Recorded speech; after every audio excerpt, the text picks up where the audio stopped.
ये क्वेश्चन का answer clear है कैसे हम लोगों ने फाइंड किया? फ्लक्स हमने लिया है वेक्टर ई डॉट ए करके, ई आपको दिया है ई नॉट के कैप और वेक्टर ए हमने लिया है ए स्क्वायर के कैप। कैसे लिया? बिकॉज एक्स वाई प्लेन के अंदर आपका एरिया गिवन है। दैट मींस आप जो एरिया वेक्टर लेंगे that will be perpendicular to the surface, and perpendicular to the surface लेंगे तो आपको मिलेगा एरिया ए स्क्वायर के cap. That's why you will get the answer E not A square. ठीक है, यहां तक क्लियर है सभी को? तो हम आगे बढ़ेंगे। Find flux of electric field E not I cap through the area is shown. इसका आंसर बताइए क्या आएगा? सर चलिए, zero. Zero.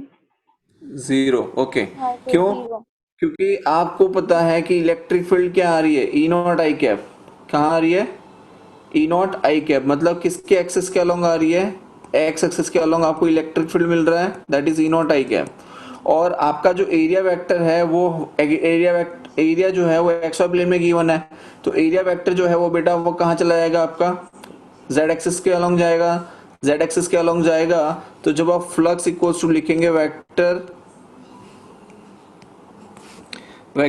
E dot A, तो क्या हो जाएगा? ये हो जाएगा आपका ई नॉट आई कैप, और आपका एरिया वेक्टर जो आएगा उसे आप लिख सकते हैं ए स्क्वायर के कैप। अब आपको पता है कि आई कैप डॉट के कैप क्या हो जाता है? जीरो हो जाता है, तो आपका फ्लक्स क्या हो जाएगा? जीरो हो जाएगा। ठीक है, क्लियर है यहां तक सभी को? क्लियर ही होगा सबको, है ना? चलिए, बाकी आगे का हम सब कुछ कंप्लीट करके आ चुके हैं। सो अब हम सीधा आगे बढ़ेंगे। ये सब हम लोगों ने कल स्टडी कर लिया था। ये गॉस लॉ हम लोगों ने कल यहाँ पे कंप्लीट किया था, राइट? यहाँ तक किया था ना कल, गॉस लॉ तक। इससे आगे हम स्टार्ट करेंगे अब। इस गॉस लॉ को हम लोग फिर से एक और बार देखेंगे, लेकिन अभी नहीं। इसको एक बेसिक आप आइडिया लेके चलना है इसको कि आपने गॉस लॉ जो है वो स्टडी कर लिया है, ठीक है? और लॉ की खासियत ये होती है कि उसका कोई प्रूफ नहीं होता है, ठीक है? इसीलिए उसे लॉ कहा जाता है। आपको मान लेना है चुपचाप से, ठीक है? लेकिन एक चीज जो है वो आपको समझनी ये है कि पहले एक्चुअली जो स्टैंडर्डाइज बुक्स होती हैं, स्टैंडर्डाइज बुक्स अगर आप पढ़ोगे तो आपको उसमें पहले गॉस लॉ पढ़ाया जाता है, उसके बाद में आपको कूलम्स लॉ पढ़ाया जाता है। बिकॉज कूलम्स लॉ जो है वो गॉस लॉ के बेसिस पे बनाया गया है। लेकिन हम लोग क्या करते हैं, समझने के लिए पहले कूलम्स लॉ पढ़ लेते हैं फिर गॉस लॉ पढ़ते हैं, राइट? चलिए देखिए, तो सबसे पहले हम स्टार्ट करेंगे। देखो, यहां पर मैं अब एक रिंग लेके चल रहा हूं। क्या लेके चल रहा हूं? एक रिंग, ठीक है? देखिए, सपोज मैंने यहां पर इस तरीके से एक रिंग ले ली है, ठीक है? अब क्या किया है, रिंग मतलब एक डिस्क ली है, सपोज ये डिस्क ली है, और जो डिस्क होती है बेटा वो किस चीज से बनी होती है? It is made up of so many rings, ठीक है? ये आप मान के चलिए कि ये आपका एक डिस्क है। रुकिए, इसको ये मान लो ये डिस्क है आपकी, ठीक है? और यहां से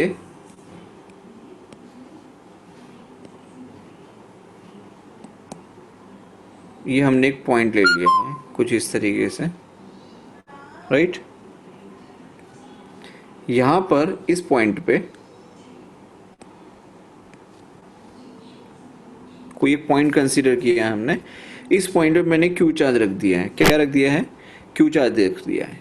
और ये जो डिस्क हमने कंसीडर की है, हमें फाइंड करना है the net flux, the flux passing through this disc, कि ये जो डिस्क हमने ली है बेटा, इस डिस्क में से कितना फ्लक्स पास हो रहा होगा। अब ये जो डिस्क है इसकी जो रेडियस है, यहां से पहले तो मैं आपको बता दूं, इसको हमने रखा है यहां से ए डिस्टेंस पे। कितना डिस्टेंस पे रखा है? तो ए डिस्टेंस पे।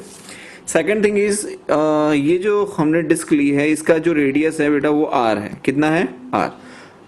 तो इसका मतलब ये हुआ कि जो डिस्क है बेटा वो किस चीज से बनी होती है? It is made of so many rings. तो मैं यहाँ पर एक छोटा सा रिंग एक और अंदर बना लेता हूँ, इसके अंदर इस तरीके से एक रिंग ले लिया, राइट? एक और रिंग ले लेता हूँ इसी के अंदर कुछ इस तरीके से, ठीक है? ये देखिए, अब इसका ये छोटा सा हम ले सकते हैं कि एरिया हो गया, राइट।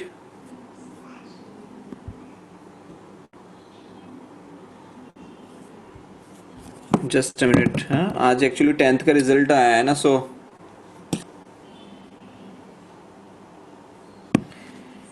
चलो देखो यहाँ पर, तो हमने यहाँ पे क्यू चार्ज ले लिया है और इस क्यू चार्ज की वजह से हमने यहाँ पर इलेक्ट्रिक फील्ड लाइन मिली। अब आपको एक चीज क्लियर होनी चाहिए कि जब आपने क्यू चार्ज लिया है, सपोज हमने क्यू चार्ज लिया है, ये पॉजिटिव चार्ज है, तो डेफिनेटली इलेक्ट्रिक फील्ड लाइंस तो सारी तरफ जाएंगी कुछ इस तरीके से, right. It will act in this way. तो यहाँ पर हमने क्या किया, सेम चीज हमने यहाँ पर ली है कि हमने क्यू चार्ज ले लिया है और उस क्यू चार्ज को वजह से हमें इलेक्ट्रिक फील्ड लाइंस मिल रही हैं जो कि इस रिंग में से कुछ पास हो रही होंगी, लाइक दिस। सपोज इस तरीके से ये पास हो रही है इलेक्ट्रिक फील्ड लाइन, राइट। अब यहाँ पर हम क्या करेंगे, जो रिंग ली है इस रिंग का हम क्या करेंगे बेटा, एक छोटा सा एरिया वेक्टर लेंगे, ठीक है। अब ये जो हमने लिया है it's a very small amount of ring, एक रिंग का हमने एक एलिमेंट पार्ट लिया है। तो हम यहाँ पे क्या लिख सकते हैं कि बेटा ये आपकी इलेक्ट्रिक फील्ड हो गई ई, और ये हो गया आपका एलिमेंट्री एरिया जो हमने ले लिया डी ए, जिसकी हमने डायरेक्शन कुछ इस तरीके से लिए। इसका मतलब कि वेक्टर ए और डी ए के बीच में कुछ एंगल क्या बन रहा होगा, थीटा एंगल बन रहा होगा, राइट। और जैसे कि आप सभी को मैंने बताया था कि हम लोग D phi is equal to क्या लिखते हैं, E D A cos theta, यही लिखते हैं। ये आप लोगों को मैं ऑलरेडी बता चुका हूँ, right, because small amount of flux हमें मिलेगा इसकी वजह से। So we can write D phi is equals to E D A cos theta. दूसरी चीज यहां पर जो ध्यान रखने वाली है वो ये है कि ये जो रेडियस है, ये जो डिस्टेंस है यहाँ से यहाँ तक, ये हमने जो सपोज ए डिस्टेंस ले लिया है, सिमिलरली ये हमने यहाँ पर किसी पॉइंट के लिए आर डिस्टेंस मान के चल रहे हैं कि यहाँ से यहाँ तक की जो दूरी है, पॉइंट पी से इस पॉइंट तक की जो डिस्टेंस हमने कंसिडर किया वो हमने आर डिस्टेंस ले लिया है, ठीक है। तो आप एक चीज समझिए कि अगर आपको इलेक्ट्रिक फील्ड लिखनी है तो आप क्या लिखोगे, आप लिख सकते हो के क्यूब बाय आर स्क्वायर। लेकिन आर स्क्वायर अगर आप देखेंगे, सॉरी हमने ये रेडियस आर लिया हुआ है, इसका मतलब ये जो रेडियस हम ले रहे हैं अंदर की, ये स्मॉल आर हो जाएगी, तो ये हो जाएगा आपका root of are square plus A square. क्या हो जाएगा, root of are square plus A square हो जाएगा।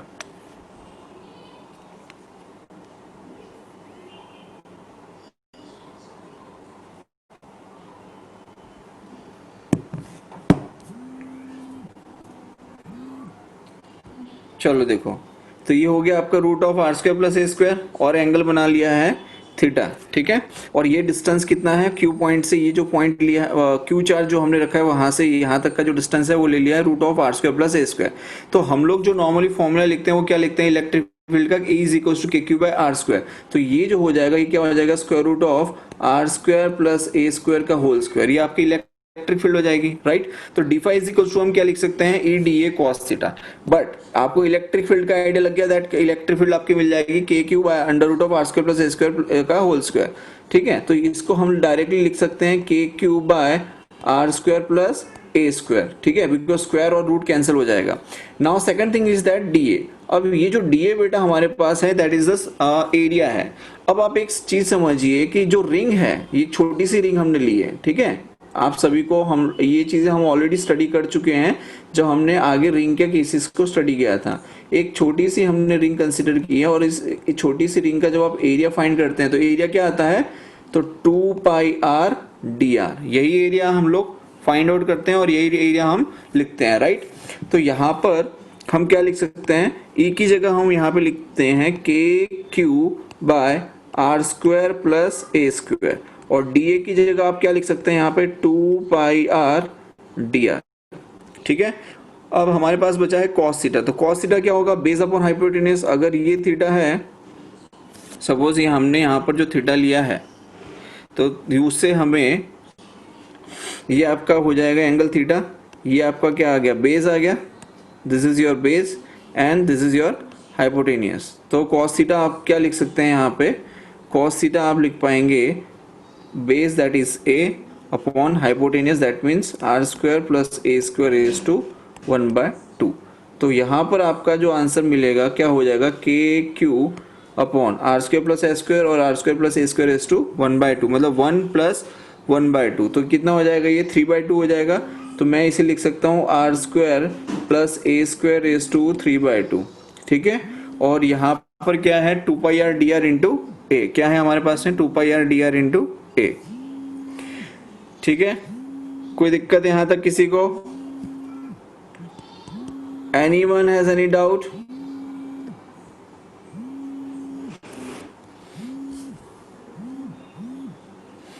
Anyone has any doubt?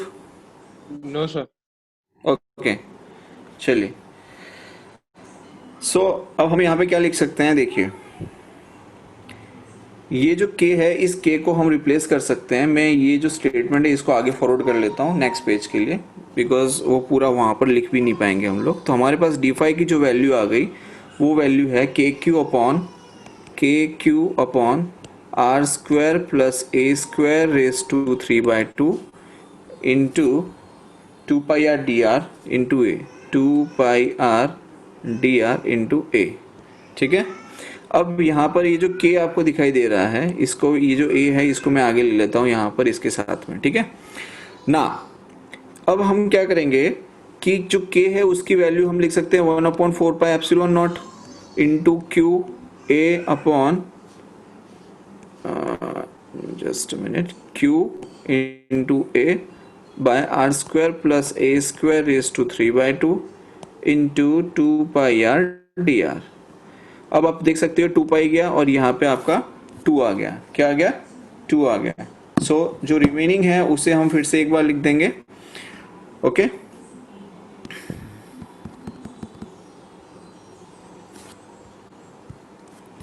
तो देखो हम यहाँ पे क्या लिख देंगे अब, Q A by 2 epsilon not, और ये आपका डी फाई है 1 upon are square plus A square is to 3/2, ये हो जाएगा आर डी आर, ठीक है।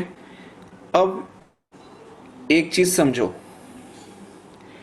ये जो है पार्ट हमारे पास में, इसे हमें क्या करना पड़ेगा, इंटीग्रेट करना पड़ेगा।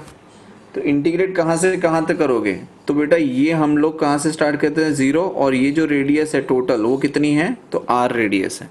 तो इसे हम इंटीग्रेट कहाँ से, बिकॉज जो डिस्क है it is made up of so many rings, it is made up of so many rings. So हम यहाँ पे क्या कर सकते हैं, वी कैन इंटीग्रेट इट। अब हमें इंटीग्रेट करना है दोनों तरफ, मैं यहाँ पर इंटीग्रेट का साइन लगा देता हूँ, ठीक है, ये यहाँ पर इंटीग्रेट कर देंगे, ठीक है। सो यहाँ पर लिख सकते हैं phi equals to Q A by 2 times of epsilon not integration from 0 to capital R small R D R upon are square plus A square raise to 3/2। यहाँ तक किसी को कोई दिक्कत नहीं होनी चाहिए। अब आप एक चीज़ समझिए, आप सभी को मैंने आगे भी समझाया था, पहले हम लोग इस टाइप के क्वेश्चंस को कर चुके हैं, that R square plus A square को आप क्या ले सकते हैं, टी स्क्वायर। इसका मतलब क्या हुआ कि जब आप इसे डिफरेंशिएट करेंगे तो ये हो जाएगा 2 r dr, ए आपका कांस्टेंट वैल्यू तो हो जाएगा 0, और ये हो जाएगा 2 times of t D t. So 2 से 2 गया तो आर डी आर आपके पास में क्या आ जाएगा, so r D r will be t times t D t, r D r क्या हो जाएगा, t D t. So phi is equals to हम क्या लिख सकते हैं, q times of A by 2 epsilon naught. अब देखिए ये जो आर डी आर आपको दिखाई दे रहा है, इस आर डी आर की जगह अब आप क्या लिख सकते हैं, तो आप लिख सकते हैं टी डी टी, क्या लिख सकते हैं, टी डी टी। और रुकिए थोड़ा सा स्पेस लेके लिखना पड़ेगा बिकॉज हमें लिमिट्स वगैरह भी लगानी है। सो यहाँ पे लिख सकते हैं Q A by 2 epsilon not, integration करना है, आर डी आर की जगह हम लिख सकते हैं T D T, and R square plus A square है, ठीक है। तो आर स्क्वायर प्लस ए स्क्वायर की जगह हम क्या लिखेंगे बेटा, we can write T square, और उसका क्या है 3/2। तो ये क्या हो जाएगा। अच्छा, अब लिमिट की अगर हम बात करें तो लिमिट कहाँ से कहाँ तक हो जाएगी, तो लिमिट हमारे पास थी 0 से लेके r तक, लेकिन अब हमारी लिमिट जो है वो कहाँ से कहाँ हो जाएगी, सो लिमिट हो जाएगी a से लेकर under root of are square, एक मिनट, ये था, इंटीग्रेशन फ्रॉम a से लेके square root of are square plus A square. जिसको ये लिमिट नहीं समझ में आई हो, ठीक है, वो मुझे बता सकता है कि सर ये लिमिट कहाँ से है, हमें समझ में नहीं आया, बता देना। बट ऑलरेडी हम लोगों ने जब इलेक्ट्रिक फ्लक्स इलेक्ट्रिक फील्ड के बारे में स्टडी किया था डिस्क के केसेस लेकर, आप सभी को याद होगा, मैंने बोर्ड पे काफी लंबी डेरिवेशन करवाई थी आप लोगों को। उस टाइम पे मैंने आपको ये चीज ऑलरेडी एक्सप्लेन की हुई है कि ये हम लिमिट जो है वो कैसे चेंज करते हैं। इंडिकेशन फ्रॉम हमें क्या करना होता है, सिर्फ उसकी वैल्यूज को पुट करना होता है, राइट ना। इंटीग्रेशन कहां से कहां करेंगे बेटा, ए से लेके square root of are square plus A square तक हमारे लिमिट आ गई ना। ये जो टी डी टी है नीचे आएगा टी स्क्वायर एस टू 3/2, तो टी स्क्वायर एस टू 3/2 का मतलब क्या हो जाएगा, ये हो जाएगा आपका टी क्यूब। क्या हो जाएगा, टी क्यूब। तो क्या लिख सकते हैं, Q A upon 2 times of epsilon, 2 times of epsilon not integration a से लेके square root of are square plus A square T D t, नीचे टी क्यूब आ जाएगा। ठीक है, तो ये टी और नीचे टी क्यूब, तो ऊपर क्या बचेगा डी टी और नीचे आ जाएगा टी स्क्वायर। नीचे क्या आ जाएगा, टी स्क्वायर। ठीक है, क्योंकि ऊपर एक टी और नीचे एक टी कैंसिल हो गया। खुशी हुई? ओके, यहां तक क्लियर है सभी को? Yes sir. हाँ सर हेलो। हाँ बोलो। सर फिर से समझाओ ना। कहां से? सर फिर से समझाओ। पर कहां से ये पूछ रहा हूं। मैं लेफ्ट हो गई थी सर। अरे कहां से समझाऊं, कहां से, कौन से पॉइंट से? पूरा वापस समझाऊं क्या? पहले से सर। हाँ, सर मतलब कहां मेरा से बेटा, बाकी है। ये वाले पेज से या ये वाले पेज से? नहीं सेकंड पेज से सर। This one. यहां से फिर से यस। समझाऊं क्या? हाँ ठीक है, ओके ओके ओके, ठीक है।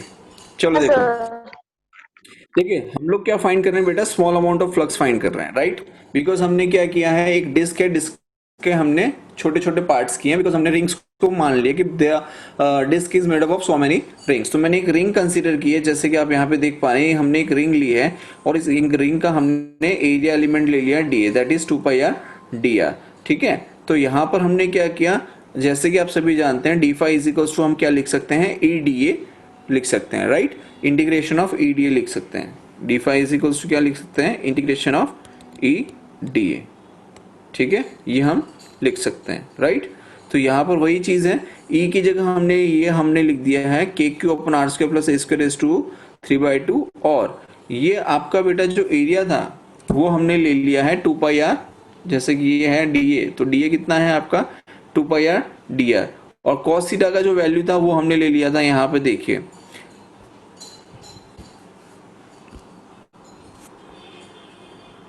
ये क्या हुआ,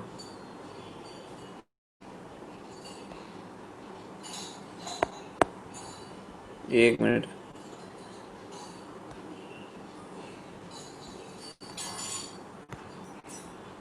उधर ही वो पेज,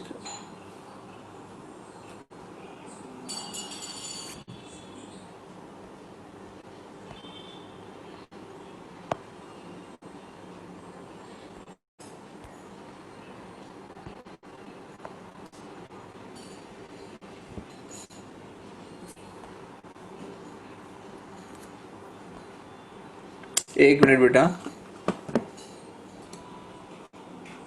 चलिए देखिए। सो यहाँ पर जैसे कि आप देख पा रहे हैं, अरे यार ये क्या हो रहा है बार बार, देखिए यहाँ पर हम लोगों ने ऑलरेडी ये चीज स्टडी की थी, राइट। क्लियर है यहाँ तक तो सभी को कि K Q upon R square plus A square is to 3/2 2πr/dr into A upon ये जो हमने किया था this one, cos theta is equals to base upon hypotenuse लेके कि हमने ये चीज कंप्लीट की थी। ठीक है, उसके बाद आप देखिए यहाँ पर नेक्स्ट कि D phi is equals to हमने क्या लिया है, के Q A upon are square plus A square is to 3/2 into 2πr/dr। ठीक है ना, के की वैल्यू हमने पुट कर दी 1/4π/ε0 q into A upon are square plus A square is to 3/2 into 2πr/dr। इसमें से 2π और ये 4π कैंसिल होगा, तो क्या बचेगा, q times of a 2/ε0 integration r D R upon are square plus A square is to 3/2, जिसमें से अब आपको ये पता है कि डी फाई हमारे पास है, that means we can go for integration. So integration करेंगे तो हम डी फाई का फ्लक्स फाई मिल जाएगा, और इंटीग्रेशन हमें यहाँ पे करेंगे 0 से लेके आर तक, R D R upon are square plus A square raise to 3/2। But we have already studied that कि जब इस तरीके की टर्म आती है तो उसको इंटीग्रेट करने के लिए हम हमेशा क्या करते हैं, उसको इजी करने के लिए आर स्क्वायर प्लस ए स्क्वायर को हमने टी स्क्वायर ले लिया। नाउ इसको जब आप डिफ्रेंशिएट करते हैं, ठीक है, तो डिफ्रेंशिएट करेंगे तो क्या आ जाता है, 2r dr प्लस ये आपका ए स्क्वायर 0 हो जाता है, because A is the constant term, then 2t dt। तो आपके पास क्या बचा, R D R is to T D T बचा ना, Q A upon 2 epsilon not integration. जब आप इसको इंटीग्रेशन की लिमिट्स आपने जब यहाँ पर आर डी आर की जगह टी डी टी ले लिया, दैट मीन्स डेफिनेटली आपने यहाँ पर क्या कर दिया, लिमिट्स को चेंज किया है। लिमिट्स चेंज करने का मतलब हमारे पास अब क्या लिमिट्स आ गई, 0 से r था, अब हो जाएगा a से लेके square root of are square plus A square T D T upon T square is to 3/2। अब टी स्क्वायर इज टू 3/2 का मतलब क्या हो जाता है कि टी क्यूब, लेकिन आपको दिखाई दे रहा है कि ऊपर एक टी है और नीचे टी क्यूब है, तो नीचे से क्या होगा, एक टी कैंसिल हो जाएगा, तो रिमेनिंग क्या रहेगा, 1/t square into D T. तो ये हो जाएगा q into A upon 2 epsilon not integration from a से लेके रूट आर स्क्वायर प्लस ए square 1/t square D t. क्या हो जाएगा, 1/t स्क्वायर डी टी। अब आप सभी को पता है कि इसका इंटीग्रेशन कैसे करना है, ठीक है।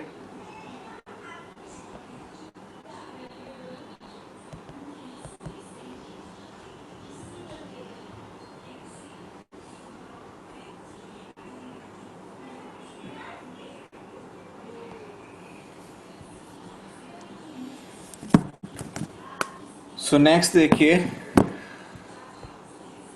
इस इक्वेशन को मैं यहां लिख लेता हूं, q A by 2 epsilon not integration है ए से लेकर under root of are square plus A square और t d d T upon T square, ठीक है। ये आपका हो जाएगा, सॉरी ये हो गया आपका phi. So Q times of A by 2 epsilon not integration 1/t square D T का इंटीग्रेशन क्या हो जाता है, कोई बताना चाहेगा 1/t स्क्वायर का इंटीग्रेशन क्या होगा, जल्दी बताइए, टाइम कम है। एनीबडी वांट्स टू आंसर, नहीं देना चाहता, कोई बात नहीं, ये हो जाएगा -1/t, ठीक है। क्या हो जाएगा, -1/t। तो और लिमिट कहाँ से कहाँ तक है, तो a से लेके square root of are square plus A square की लिमिट है। देखिए जब आपको पता है कि माइनस साइन आएगा तो डेफिनेटली हम इसकी लिमिट्स को इंटरचेंज कर सकते हैं डायरेक्टली, ये हमारा शॉर्ट मेथड रहता है करने के लिए। तो अब हम लोअर लिमिट पहले रख देंगे, तो 1/a माइनस 1/अंडर root of are square plus A square is the answer, ठीक है। तो ये आपका बेटा फ्लक्स आ गया फॉर द डिस्क। ये आपको याद रखना है that phi is equals to q times of a 2 epsilon naught 1/a minus 1/अंडर root of are square plus A square, ठीक है। लेकिन इसमें एक चीज हम ये करेंगे कि ये जो a आपको दिखाई दे रहा है, दिस a, इस a को अगर आप अंदर ले जाएंगे तो ये हमारे पास में एक नई टर्म लिख सकते हैं, that is q by 2 epsilon not into a upon a, तो 1 हो जाएगा, माइनस 1 माइनस ये हो जाएगा आपका a अन by under root of are square plus A square. Clear है यहां तक? ये बहुत इंपॉर्टेंट डेरिवेशन है, ये रिजल्ट भी बहुत इंपॉर्टेंट है, सो मेक श्योर ये आपको याद रहना चाहिए, ठीक है। और कई बार इसको आप ऐसे भी लिख सकते हो that phi is equals to Q by 2 epsilon not into 1 minus cos theta.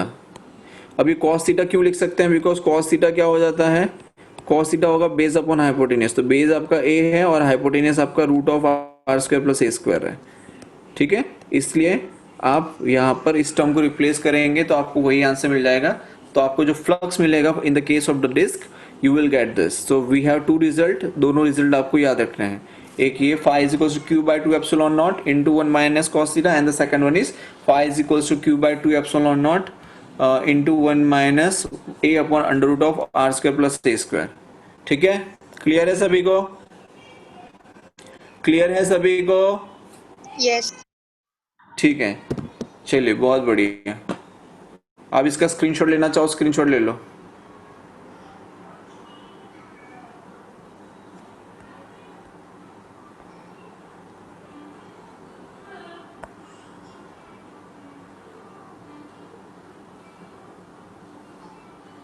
First, second और ये थर्ड।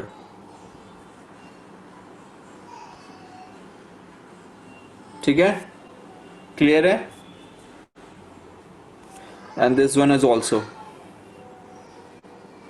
चलिए, तो यहां पर अभी अपना टाइम भी एंड होने वाला है। ठीक है, सो मैं टाइम एंड कर देता हूं अपनी तरफ से ही।